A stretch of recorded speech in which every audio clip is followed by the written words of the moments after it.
계속해서 주보를 참고하실 때 여러분 앞에 귀의 소식 전하겠습니다. 우리 교회를 방문하신 모든 분들 주님의 이름으로 환영합니다. 등록 원하시는 분 말씀하시면 제가 친절하게 도와드리도록 하겠습니다. 블레싱데이 관련해서 안내 한번 드리는데요. 진짜 복은 예수님 만나고 그 안에 살아가는 것이죠. 그래서 우리가 예수님 알지 잘 못하는 분들에게 복음을 전하기 위해서 특별히 다음 주, 그 다음 주에 2주 걸쳐서 한 주는 우리 간증을 듣고 한 주는 또 킹 오브 킹스라는 애니메이션 영화를 보면서 우리 함께 교제하는 시간 가지려 합니다. 그때 적극적으로 여러분 초청하시면 되겠고요. 1층 로비에서 선물을 수령하셔서 또 전도 대상자와 만나시면 되겠습니다. 오늘은 원포인트 가정 예배 드리는 주간입니다. 그래서 교육부서에 있는 본문을 가지고 우리가 함께 말씀 나누게 되는데 꼭 가정에 돌아가셔서 아이들과 함께 예배하고 또 부부가 함께 말씀을 나누고 기도 제목을 나누는 그런 은혜가 있었으면 합니다.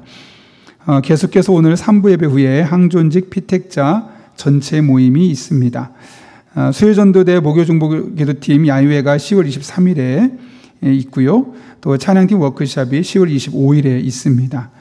이제 수능 시험이 얼마 남지 않았는데요. 우리 수학 능력 시험을 보는 우리 수험생들을 위해서 많이 기대해 주시고 또 취업을 준비하는 청년들을 위해서도 함께 마음을 모아서 응원해 주시길 부탁드립니다. 결혼 소식입니다. 황명옥 집사님의 아들 김기태 청년의 결혼식이 10월 26일 주일입니다. 있습니다. 장소는 엘 블레스이고 또 위치는 김양장역에서 이제 문화교 앞에서 출발한다고 합니다. 함께 하시는 분들이 또 함께 기도하는 마음으로 동참해 주시고 축복해 주시면 되겠습니다. 더 자세한 내용은 여러분 주보를 참고해 주시고 이 시간 하나님께서 우리에게 주신 말씀 사도행전 9장 1절부터 9절까지의 말씀입니다. 신약성경 201쪽에 있습니다.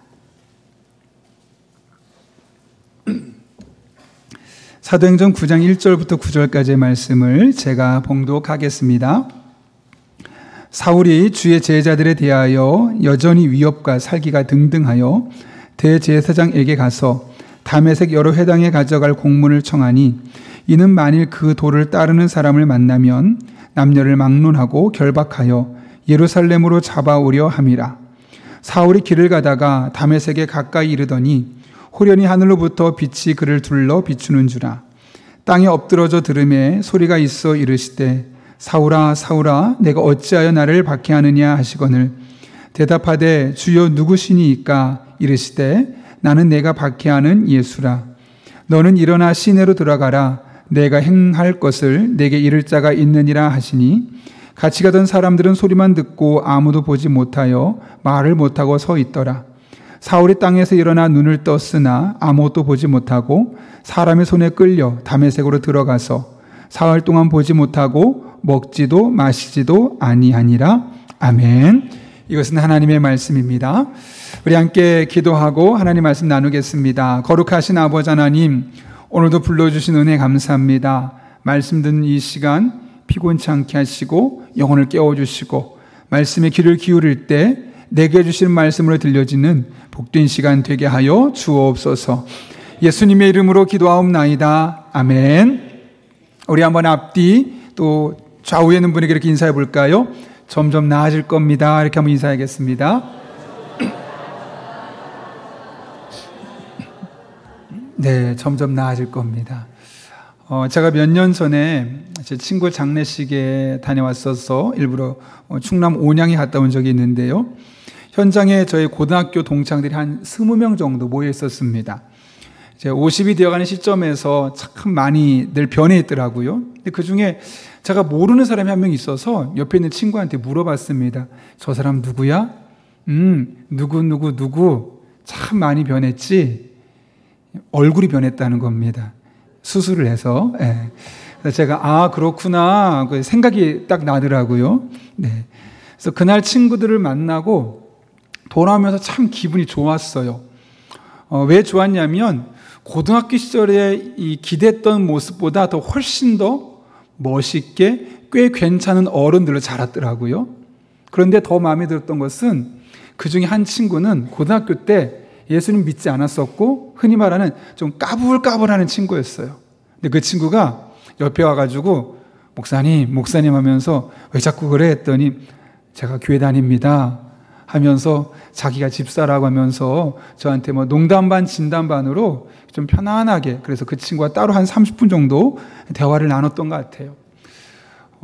고등학교 때 이 아이들이 어떻게 자랄까, 나중에 만나면 어떤 모습일까 상상만 했었는데, 시은이 돼서 만난 그 친구들의 모습은 너무너무 제 마음을 흡족하게 할 만큼 멋진 모습들로 변해 있었던 것이죠. 사람은 누구를 만나느냐에 따라서 그의 인생이 결정된다고 그러죠.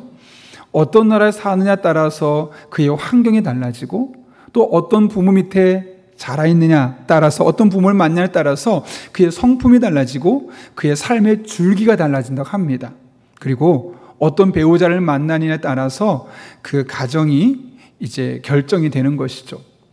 이 모든 것들은 우리들의 삶에 아주 중요한 결정 요인들입니다. 그런데 이 모든 것을 초월하는 그런 강력한 그런 만남이 있죠. 그것은 바로 예수님을 만나는 겁니다. 예수님을 만나느냐 그렇지 않느냐에 따라서 우리들의 삶은 180도 달라집니다. 왜냐하면 예수님을 만나는 순간 우리는 예수님이라는 렌즈를 통해 우리들의 삶을 들여다보기 때문에 똑같은 상황을 바라봐도 바라보는 관점이 다르게 되고, 그러다 보면 해석이 달라지기 때문에 그런 것이죠. 그래서 저는 늘 만남의 복을 놓고 기도하라고 이야기합니다. 그 중에서도 우리의 자녀를 위해 기도할 때 많은 만남의 복을 위해 기도하십시오. 그 중에 가장 중요한 것은 예수님을 인격적으로 만나서 그분 안에 살아가기를 위해서 기도하는 저 여러분 될 수 있기를 바랍니다. 그럴 때 우리 자녀들은 우리가 기대한 것보다 훨씬 나은, 전혀 다른 삶을 살게 될 것입니다. 오늘 본문의 말씀은 사울이 예수님을 만남으로 인해서 그가 변화되는 그런 전환점을 우리에게 소개하고 있죠. 오늘 바로 앞에 있는 사도행전 8장을 보게 되면 예루살렘 교회가 극심한 박해를 받게 됩니다. 그때 스데반이라는 집사가 순교를 당하게 되고, 그 모습을 보면서 많은 사람이 두려워서 이리저리 흩어지게 됩니다. 이때 그 중요한 역할을 했던 사람이 바로 사울이죠.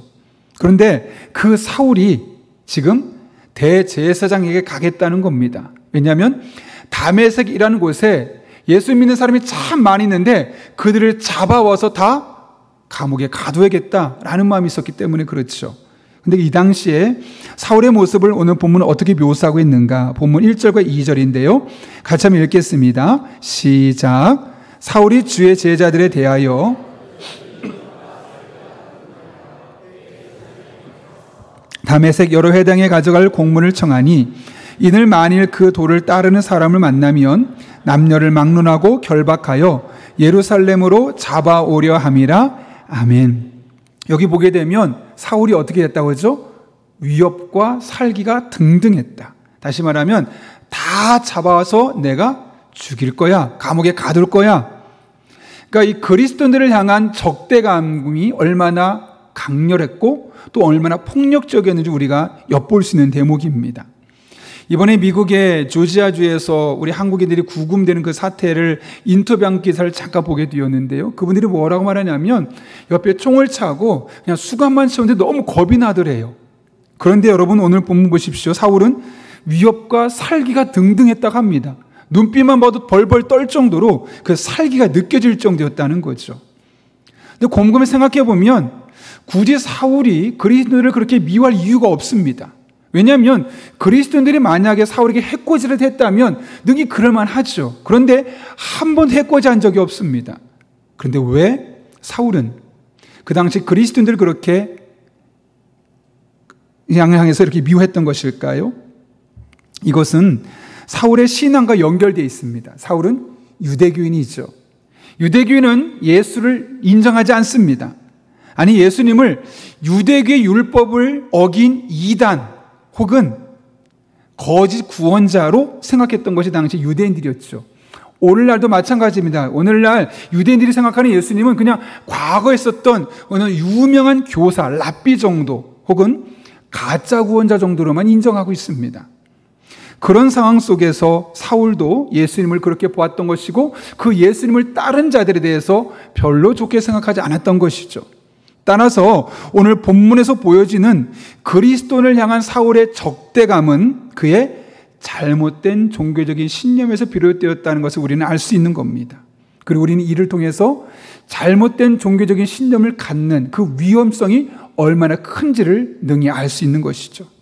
여러분, 잘못된 종교적인 신념은 다른 사람을 괴롭혀도 마음에 부끄러워하지 않습니다. 심지어 다른 사람을 죽이고 나서도 그 마음속에 죄책감을 전혀 느끼지 않습니다. 오히려 나는 너무 잘하고 있어. 나는 지금 정의로운 일을 하고 있는 거야. 라고 착각하죠. 그렇게 누군가를 괴롭히고 누군가를 무너뜨리고 점점 자신도 모르게 또 다른 괴물이 되어가는 겁니다.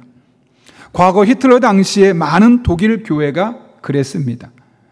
우크라이나를 침범한 러시아 정교회가 뒤에서 서포트해 줬습니다. 오늘날 한국 교회도 별로 다르지 않습니다. 우리가 바른 신학을 갖고 바른 신앙을 가져야 하는 이유가 바로 여기에 있습니다.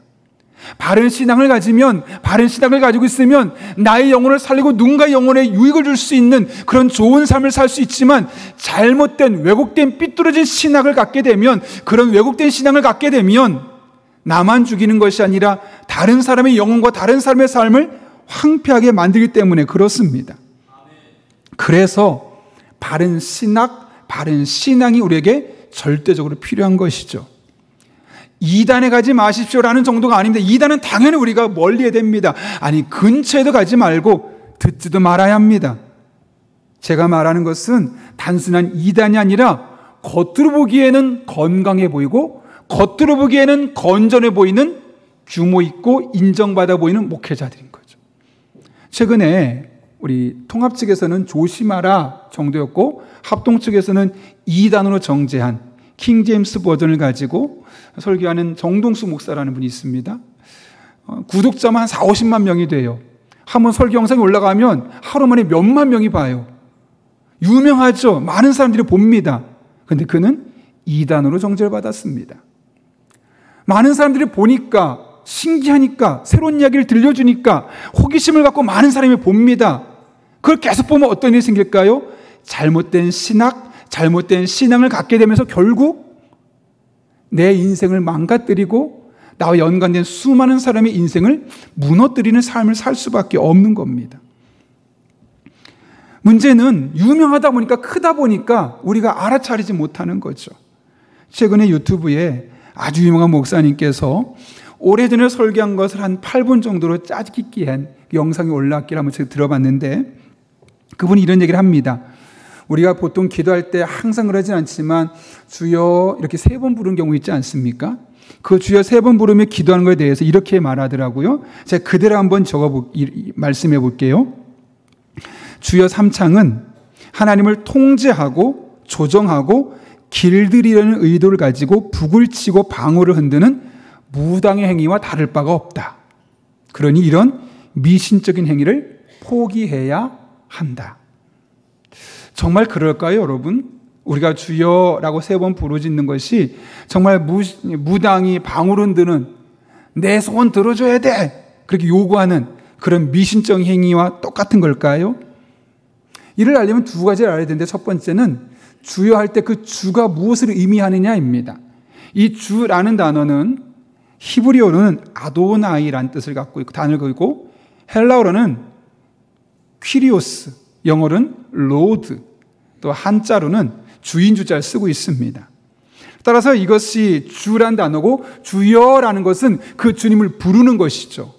그래서 우리 교단에서는 주여도 좋지만 주님이라는 호칭으로 부를 것을 권면하기도 합니다. 감탄형 호칭이죠.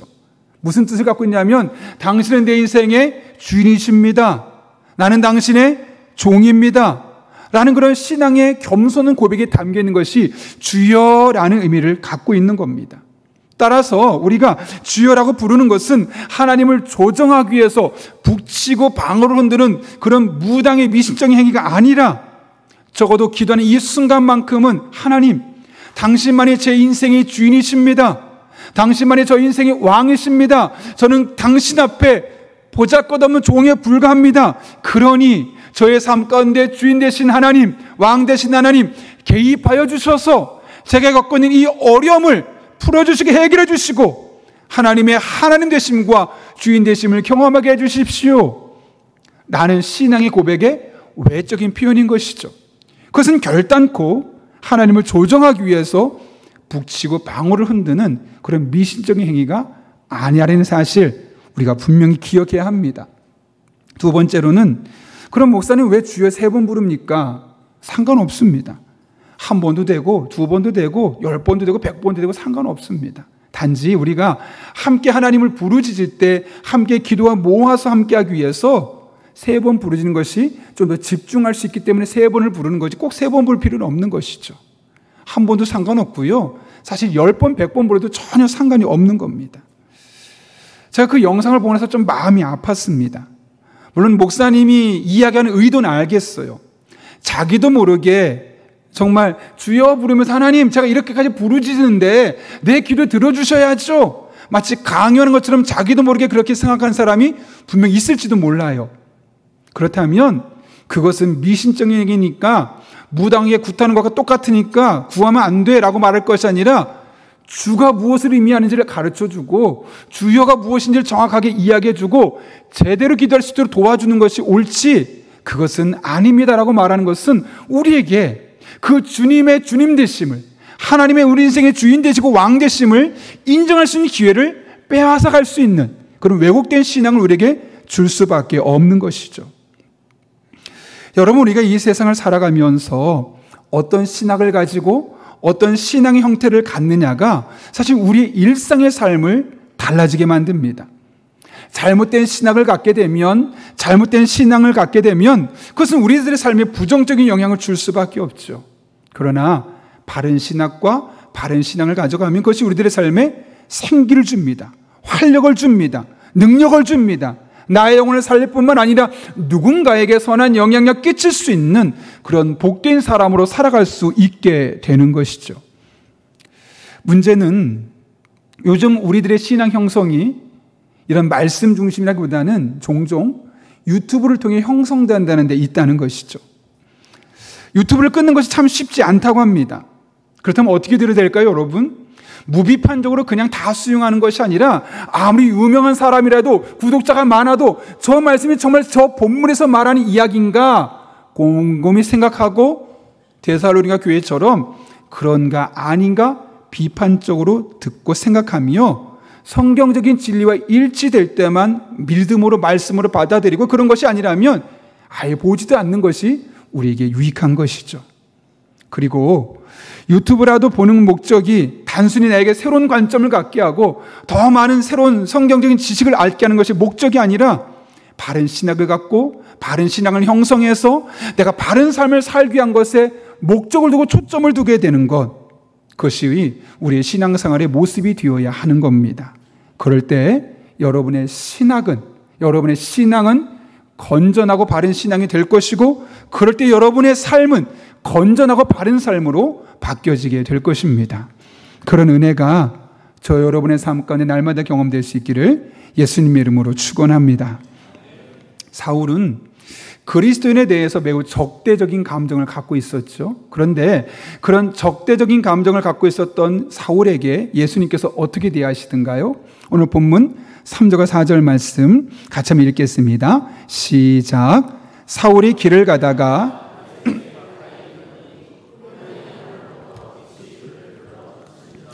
땅에 엎드러져 들음에 소리가 있어 이르시되 사울아 사울아 내가 어찌하여 나를 박해하느냐 하시거늘. 좀 전에 보셨던 것처럼 그리스도인을 향한 사울의 마음은 위협과 증오심과 살기가 가득했습니다. 그런데 그런 사울에게도 예수님이 호련히 갑자기 찾아오셨죠. 그리고 그를 부르며 말씀하십니다. 사울아 사울아 네가 왜 나를 핍박하느냐.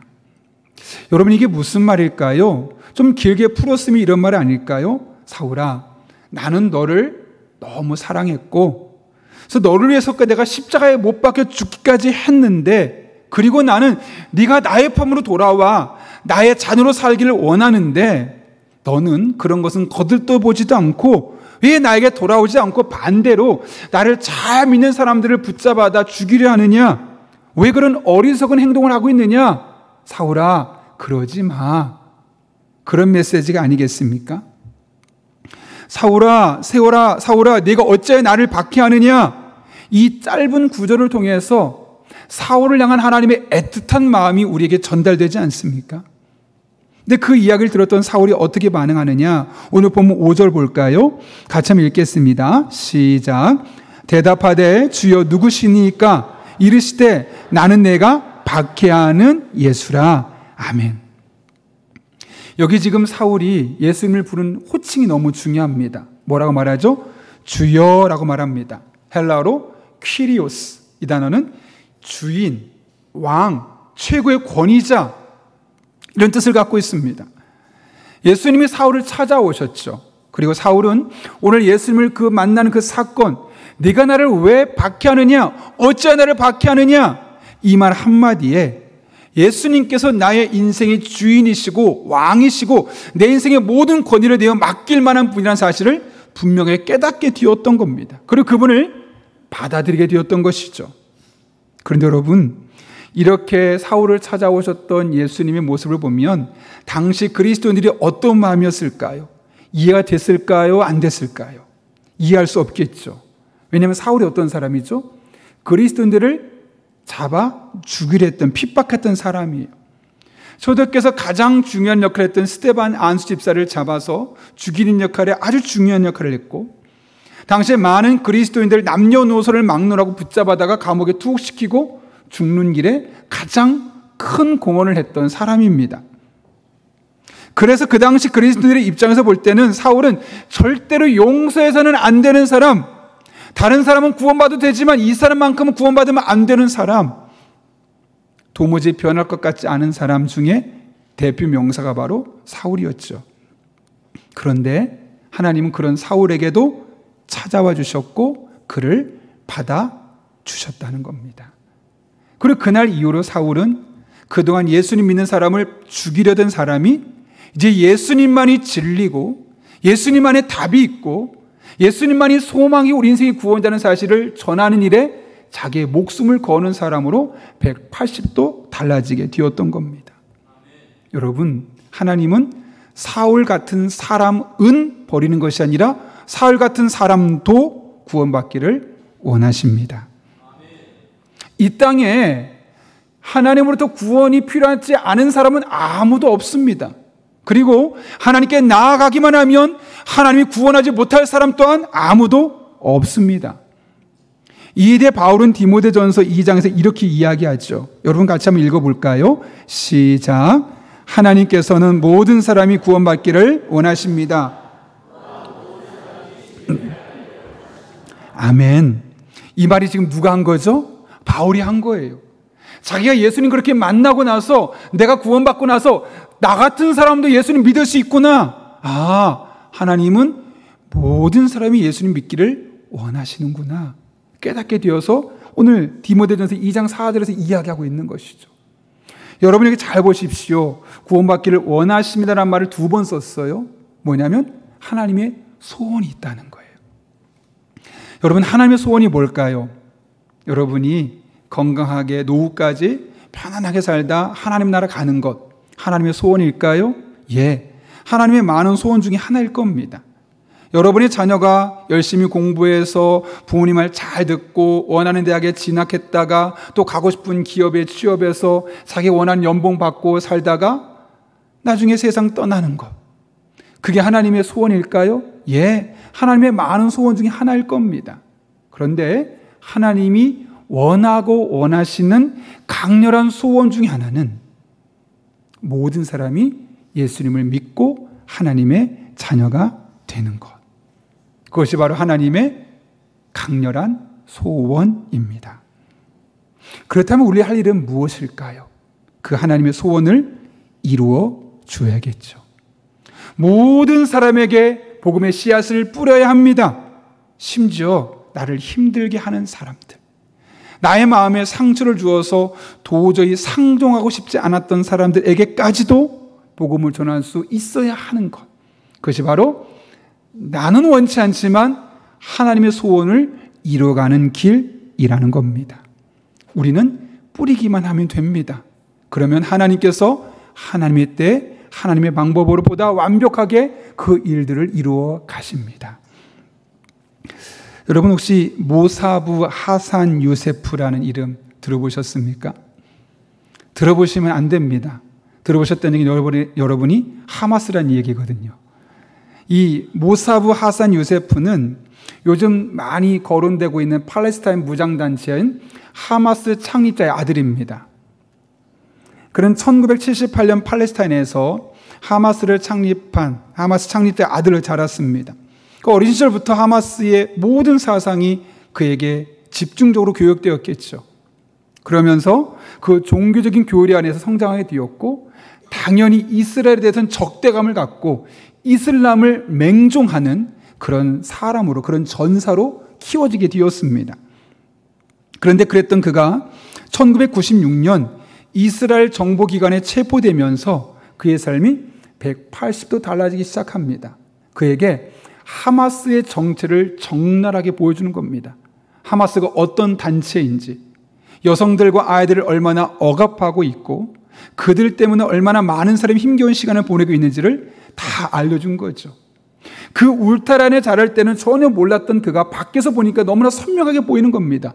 잘못됐다. 그래서 그때부터 이제 하마스가 하고자 하는 테러를 미리 알려주는 스파이 역할을 하게 되었던 겁니다. 그러다가 그가 어느 순간 친구를 만나게 되었는데, 그의 친구가 마침 기독교인이었습니다. 그 친구는 이 모사부에게 예수님의 십자가에 대해서 알려줍니다. 너는 무슬림이지만, 너희들은 예수님을 인정하지 않지만 예수님은 살아계시고 그분이 너와 나의 죄를 위해 용서하셨고, 우리가 그분의 아들과 딸로 이 세상 살아가게 되면 그분의 도우심을 따라 살아갈 수 있다는 그 십자가의 진리를 그에게 전하게 됩니다. 그 이야기를 들었던 모사부는 마음에 큰 깨달음을 얻게 되죠. 그리고 나서 그가 2000년대 초에 예루살렘 인근에서 열리던 성경부에 참여하면서 예수님이 우리를 어떻게 사랑하셨고 그분이 우리를 어떻게 용서하셨고 그분을 따라 사는 삶은 어떤 삶인지를 너무나 명확하게 보는 겁니다. 그러면서 진짜 사람다운 삶은 예수를 믿는 사람들 안에 있는 것이지 하마스에 있는 것이 아니구나 깨닫게 되었고, 그 뒤에 3년 뒤 1999년도에 이슬람을 공식적으로 떠났을 뿐만 아니라 2007년에 미국으로 망명해서 샌디고 에이고에서 세례를 받고 정식으로 그리스도인이 됩니다. 미국에 정착했던 그는 하마스의 아들이란 책을 출간하게 되었고, 그 책을 통해서 하마스의 실체를 전 세계에 알리고 있죠. 그가 이 책에서 이런 말을 남겼습니다. 이슬람 안에서 평화를 찾을 수 없었지만 예수 안에서 자유와 용서를 경험했다. 여러분, 아버지가 하마스를 설립한 사람이라면 권력이 있었겠죠. 돈도 남부럽지 않게 썼었겠죠. 그에게 아쉬운 게 하나도 없었을 겁니다. 그런데 그런 하마스 안에서, 이슬람 안에서 평화를 찾을 수 없었다는 거죠. 그가 진정한 평화를 발견한 것은 어디입니까? 바로 예수 안에서 자유와 용서를 경험하고 나서 영혼의 평안함을 경험할 수 있었다고 합니다. 그리고서 말합니다.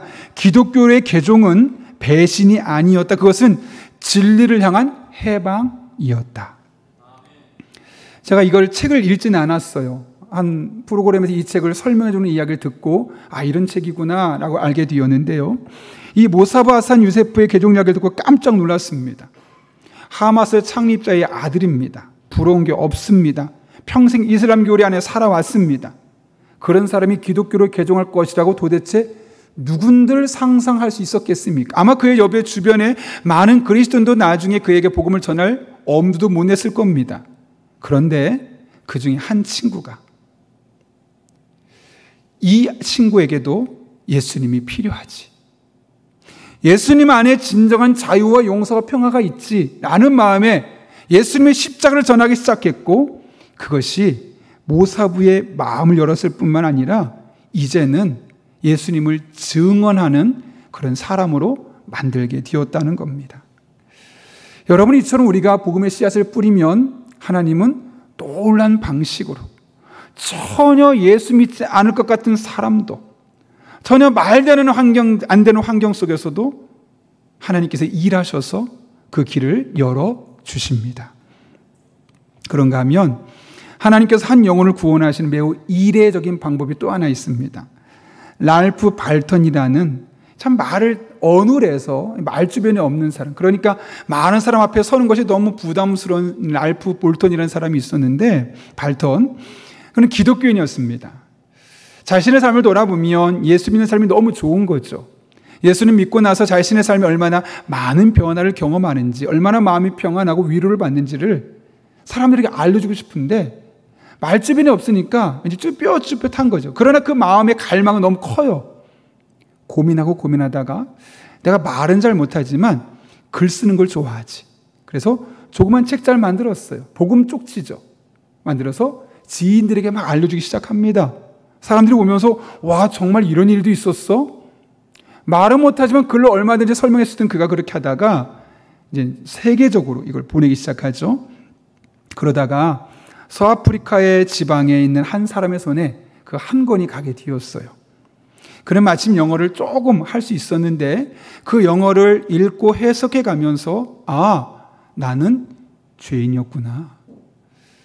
나는 용서가 필요한 죄인이었구나. 그런데 내 힘으로 그 문제 해결할 수 없는데 하나님께서 예수님을 이 땅에 보내주셔서 나를 사랑해서 그 죄를 대신 십자가에서 용서해 주셨구나. 그분만 믿으면, 그분만 따라가면 내가 하나님의 자녀로서 천국 백성이 될 뿐만 아니라 이 세상에서도 마음의 평안과 위로를 경험하며 천국 같은 삶을 살 수 있구나 라는 사실을 깨닫게 되었던 겁니다. 그리고 그 자리에 스스로가 회심을 결단합니다. 그리고 발턴에게 편지를 썼죠. 이렇게 썼습니다. 나는 이제 주님을 나의 구주로 받아들였습니다. 이 모든 것은 바로 당신의 글이 나의 마음을 움직였기 때문입니다. 이제 나는 새 사람이 되었습니다. 전적으로 회개했습니다. 그리고 나는 그 책이 내게 알려준 영적인 진리를 이제는 마을 사람들에게 전하려고 합니다. 이 편지를 받은 발턴이 깜짝 놀랐습니다. 이 편지가 이렇게까지 영향력이 있을 줄이야. 나는 말을 잘 못하는 어눌한 사람이라고 해서 내가 만난 예수님을 소개하는 것을 거부했었고 주저했었는데 그게 아니구나. 그냥 내가 잘하는 것, 내가 좋아하는 방식으로 복음을 전하면 하나님이 그런 방식을 통해서도 사람들에게 역사하는구나라는 사실을 깨닫게 되었던 것이죠. 더 많은 책자를 더 많은 나라에 보내기 시작했고 하나님은 그 책을 통해서 지금도 수많은 사람들에게 예수님만이 진리고 예수 믿는 삶이 얼마나 복된지를 계속해서 전할 뿐만 아니라 그런 과정을 통해 수많은 사람이 영혼을 구원하고 계십니다. 여러분, 하나님이 이렇게 우리가 복음의 씨앗을 뿌리면 반드시 그 뿌려진 씨앗을 통해 일하십니다. 중요한 것은 뿌려진 씨앗이 없으면 하나님께서 일하실 통로가 없습니다. 어떤 때는 우리가 잘 아는 방식으로 예수님을 믿게 하실 겁니다. 때로는 그러나 우리가 전혀 상상하지 못했던 방식으로 상상하지 못한 사람을 통해서 예수님을 믿는 길을 반드시 열어주실 겁니다. 중요한 것은 복음을 전하는 겁니다. 그 복음의 씨앗을 뿌리는 겁니다. 다음 주가 블레싱데이입니다. 우리가 할 수 있는 다양한 방식으로, 내가 할 수 있는 다양한 방식으로 복음을 전해 보십시오. 소그룹 모임으로, 교회 예배로, 영화 보는 현장으로, 커피 마시는 자리로 모여서 복잡할 거 없습니다. 내가 예수 믿어서 얼마나 좋은지, 얼마나 행복한지, 얼마나 기쁜지, 나의 삶도 여전히 힘들지만, 아프지만, 고통이 있지만 그럼에도 불구하고 하나님 믿어서 내가 얼마나 행복하게 살고 있는지 있는 그대로 전하면 되는 겁니다. 그분들이 오든 오지 않든 중요하지 않습니다. 오셨다가 아무 감동 없이 가도 괜찮습니다. 그러나 우리가 뿌린 그 복음의 씨앗을 통해 하나님 반드시 그분에게 역사하여 주실 것입니다. 하나님에서 오는 모든 사람이 하나님의 자녀가 되는 것이죠. 우리 모두 그 복음의 통로로 쓰임받는 기쁨을 이 블레싱데이 주간을 통해서 경험할 수 있기를 예수님의 이름으로 축원합니다. 우리 이 시간 그 주님 앞에 내가 기쁨이 되길 원합니다 라는 그런 믿음의 고백을 함께 찬양해 볼까요? 나 주님의 기쁨 되기 원하네. 내 마음을 새롭게 하소서. 내 마음을 새롭게 하소서. 새 부대가 되게 하여 주사. 새 부대가 되게 하여 주사. 주님의 빛 한 번 더 고백해 볼까요? 나 주님의 기쁨 되길 원합니다. 나 주님의 기쁨 되길. 하나님 아버지, 나의 마음을 새롭게 하여 주옵소서. 정결케 하여 주옵소서. 새 부대가 되게 하여 주사. 새 부대가 되게 하여 주사. 주님의 빛 비추게 하소. 내가 원하는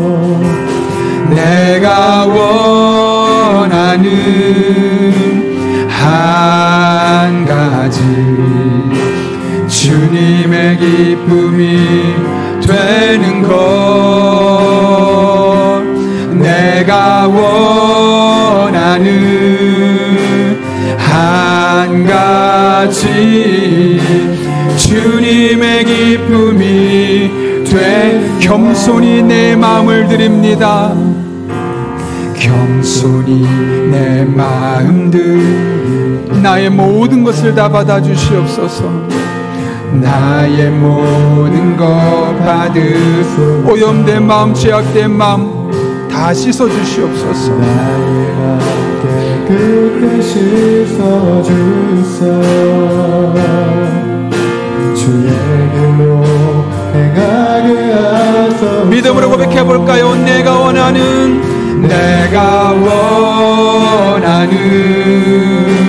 한 가지 주님의 기쁨이 되는 것. 내가 원하는 한 가지. 다시 한번 더 고백하겠습니다. 내가 원하는 한 가지가 있습니다. 내가 원하는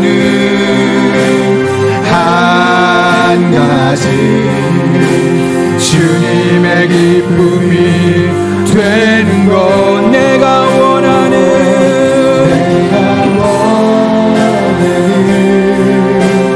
한 가지. 다시 한번 사모하는 마음으로 고백하며 찬양합니다. 내가 원하는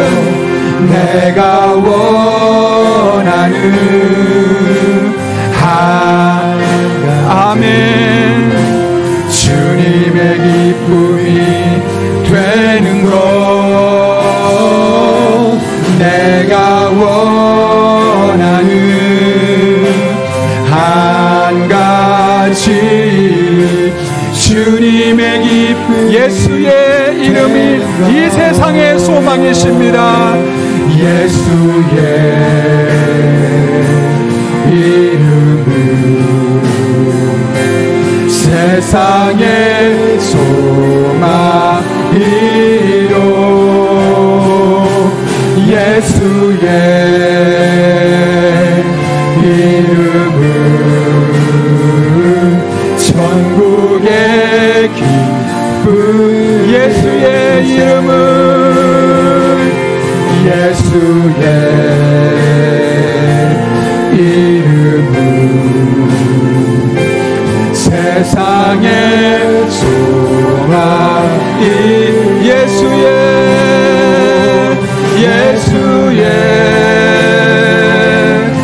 이름은 천국. 다시 한번 더 선포하겠습니다. 예수님만이 이 세상의 소망이십니다. 예수의 이름은 세상의 소망이. 예수의 이름은 예수의 이름은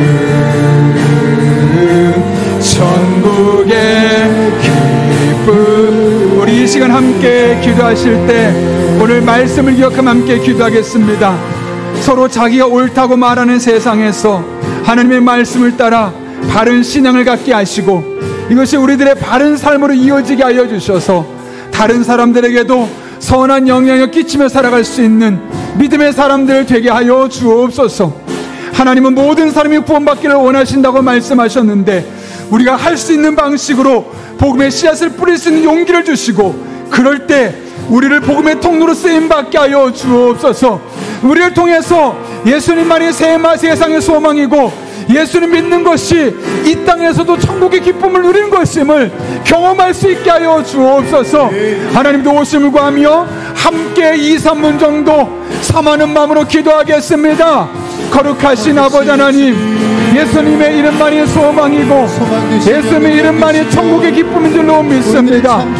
우리의 마음의 소원은 내가 원하는 것이 아니라 하나님의 기쁨이 되는 것, 하나님의 소원을 이 땅에 이루는 것임을 우리가 분명히 깨닫게 도와주시고 이 험한 세상을 살아가며 하나님과 동행하는 그런 복된 삶을 살아갈 수 있는 우리 성도님들 되게 하여 주옵소서. 내가 맞다, 내가 옳다, 내가 진리라고 말하는 세상 속에서 성경 말씀을 기준으로 분명한 신학과 바른 신앙을 갖게 도와주시고 이것이 우리들의 바른 삶으로 이어지게 하여 주셔서 우리의 삶을 살릴 뿐만 아니라 다른 누군가에게 선한 영향을 끼치며 살아갈 수 있는 믿음의 사람들이 되게 하여 주옵소서. 하나님은 이 세상의 모든 사람이 예수님을 믿고 구원받기를 원한다고 말씀하셨는데 하나님 아버지, 못한다고 할 수 없다고 어렵다고 포기하는 것이 아니라 우리가 할 수 있는 방식으로 복음의 씨앗을 뿌릴 수 있게 하여 주옵소서. 그럴 수 있는 용기를 허락하여 주셔서 하나님 아버지 앞에서 복음의 씨앗을 뿌리며 나아갈 때 우리를 복음의 통로로, 축복의 통로로, 은혜의 통로로 예수님만이 소망임을 전할 수 있는 사람들로 예수님 믿고 살아가는 사람이 천국의 기쁨으로 살 수 있다는 사실을 우리들의 삶을 통해 간증할 수 있도록 하나님 아버지 은혜를 다하여 주옵소서. 그렇게 우리 성도들 삶 가운데 은혜와 능력을 주시고 지혜를 주시고 하나님 안에 우리의 삶이 가장 선하고 복된 길을 이어질 수 있도록 주님께서 친히 인도하여 주옵소서. 그렇게 하나님만을 바라보길 원합니다. 그렇게 하나님만을 의지하기 원합니다. 거룩하신 아버지 하나님, 살아계신 아버지 하나님, 전능하신 아버지 하나님 앞에 우리들의 삶을 인도하여 주셔서 하나님 보시기 합당한 삶을 살아갈 수 있도록 주님 인도하여 주옵소서. 우리 성도들에게 복을 주옵소서. 예수님 안에서 참된 진리를 깨닫고 해주셨고 바른 신앙을 가지고 바른 삶을 살아갈 수 있는 우리들 뿐만 아니라 아버지 하나님 못한다고 그만두고 외면할 것이 아니라 예수님만이 참 진리를 선포하고 전하며 살아갈 수 있는 믿음의 사람들 되게 하여 주옵소서. 그럴 때 우리들의 삶의 복을 다해 주시옵고 하나님 아버지 앞에 영광을 올려드릴 수 있도록 하나님 아버지 은혜를 다하여 주옵소서.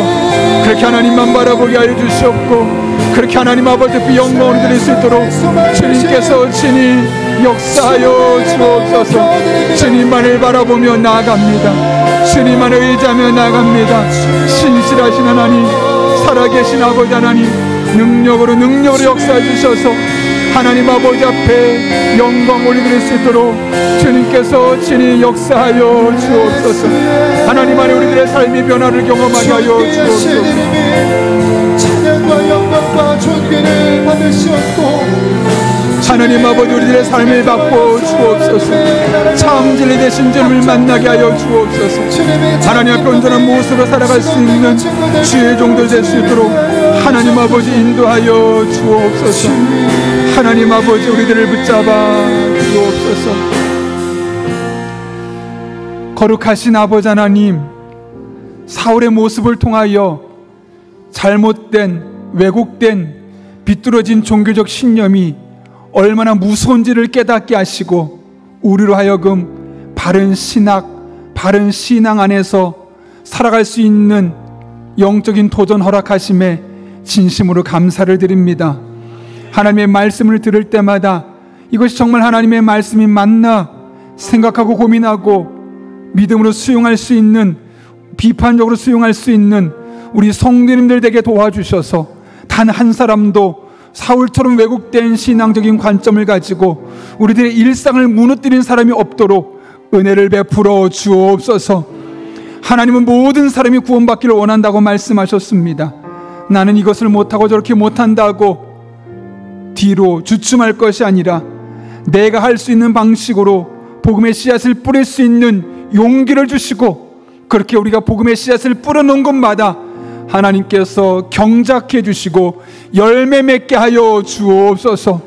그 하나님의 은혜를 간구하며 나갈 때 우리들의 삶에 하나님의 은혜가 흐르게 하시고 구원의 역사가 나타나게 하시고, 늘 예수님의 이름만이 세상의 소망이요, 예수님의 이름만이 이 땅에서도 천국의 기쁨을 살 수 있는 능력의 근원임을 경험하고 소개하고 간증하며 살아갈 수 있는 복된 성도님들 되게 하여 주옵소서. 함께 하실 줄로 믿사오며 예수님의 이름으로 기도하옵나이다. 아멘.